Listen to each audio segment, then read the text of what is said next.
Feroz Mohmand, rather, is the former press secretary for former Afghan President Hamid Karzai. He joins me now to talk about what's going on. Feroz, you've been on this program before, and I want to thank you for joining us yet again. Let me ask you a personal question. As you saw the last soldier getting aboard that aircraft at Kabul airport, and then taking off, and then being followed by the merriment and the celebratory gunfire from the Taliban, what went through your mind? That the United States, as a superpower country, surrender to a small group of terrorists that was obviously, supported by the proxy war in the region, especially Pakistan. So we basically surrender after 20 years to a very small group of terrorists. Feroz, you spent a great deal of time, of course, in Afghanistan, serving there with Hamid Karzai, the president of Afghanistan. And talk to me, if you will, about the personal loss that you are having now, because you still have family there in that country.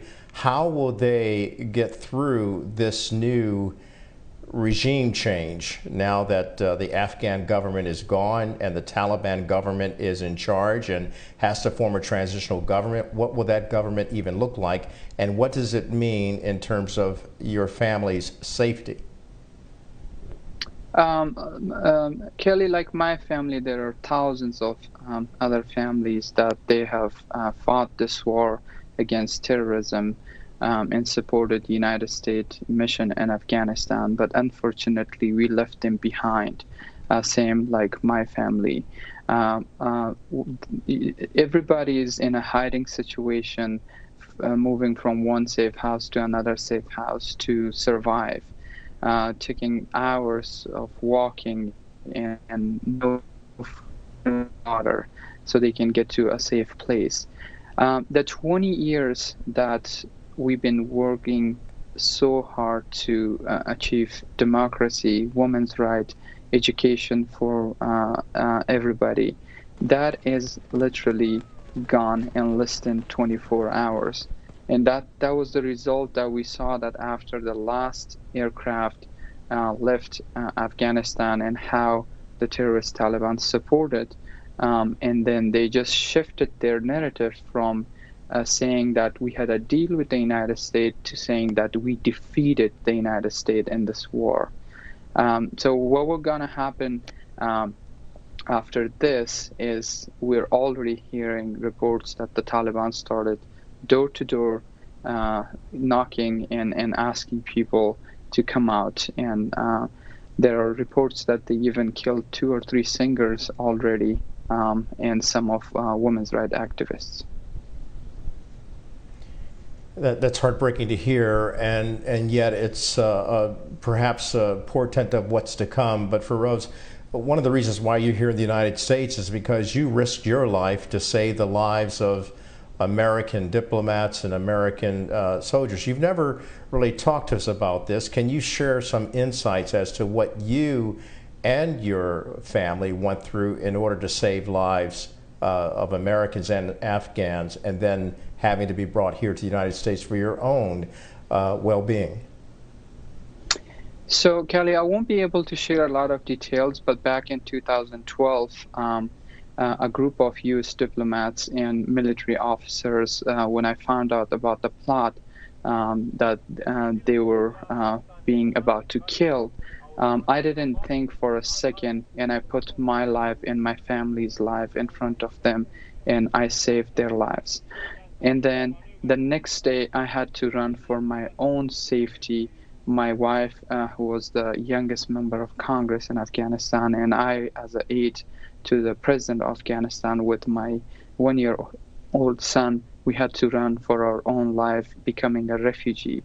The fight against terrorism, everything just ended. And that really bothers me, that today I'm asking my government here in the United States that my family life is in danger, but it's somewhere in the air stuck. I do have a lot of veteran friends that they're working around the clock, not only for my family, but many other families, to make sure that they are safely out of Afghanistan. Because you know that the moment Taliban find out, or their Haqqani group or Al Qaeda, they will go after each of those families, including my family and my in-laws. And Feroz, the reason why I asked you that question is because the President of the United States said that many of the Afghan security forces did not have the... Feroz, I'm going to take a break real quickly, and I want to continue this conversation. I'd like you to stay with us. We've got to take a break, but we have to get deeper into this conversation as to why I'm asking these questions. Feroz Mohmand will stay with us, and we'll be back on the other side of the break to continue our dialogue. Joined again by Feroz Mohmand, former press advisor to President Hamid Karzai. He, of course, was just sharing in our last segment about how he risked his own life and the life of his family to save Americans. And Feroz, the reason why I had asked you that question is because the president, when he spoke earlier today, we just heard a touch of that. He went on to say that the Afghan army did not stand up. And yet you are a member of not the Afghan army, but the Afghan government who did stand up. And you're one of thousands who stood up. And even you've seen people lose their lives in helping the United States and the NATO forces deal with the Taliban and deal with keeping terror there and not on our shores. So what would be your message to the President of the United States today? See, Kelly, that's what the part hurts, that the leader of my country here is telling our fellow citizens that the Afghan army did not stand. The Afghan army had the most sacrifice. More than 75,000 plus Afghan military uniformed forces have died in this past 20 years, and they will keep sacrificing their life. I'll bring up a bold point by the previous administration, Trump administration, when they made a Taliban legitimize a group, and they went and opened the office in Qatar for them, and the state secretary of that administration went and took a photo op with the Taliban leader there. Which, when you legitimize a terrorist organization at that international stage, what else would you expect for the moral of those 200,000 plus military officers in Afghanistan? And then you leave the Bagram airfield overnight with all the contractors that have been supporting the air support of Afghan National Army. So this is what betrayal means. That, like me, there are thousands of other people that they sacrifice their life day and night fighting against terrorism, supporting the NATO and United States mission in Afghanistan. But then at the end, we get a message from the President of the United States that the Afghan army did not stand. No, sir, I disagree with that. We, as a government here, we failed to support a centralized government in Afghanistan, and that's why it collapsed in less than 24 hours. And we should point out that you have been living here in the United States. You are an Afghan American. You love this country, but you also love your home country and your family that is still there and stuck there, along with about 100 to 200 Americans who have been left behind. Feroz, you were talking about the fact that you know Army veterans and military veterans who worked alongside so many Afghan forces, and they are hurt by all of this. They wanted to see the war end, but to end it properly. And they are now risking their own lives to try to create, for example, operations that would be akin to an underground railroad to help get Afghans to safety. One, it's risky, but two, it's admirable to see that U.S. military members, veterans, are willing to risk their lives yet again to leave no one behind. The people that you're talking to, are they still conducting these operations? Yes, the moment I'm speaking to you, Callie, we are getting emails and text messages and trying to help those people that they serve in the military. They know they had footprint on the ground. They know how the Afghan people were supportive of this mission, this U.S. mission in Afghanistan, and they know the risk that we left a lot of heroes behind, and the Taliban will kill them. Basically, that's the end of their goal.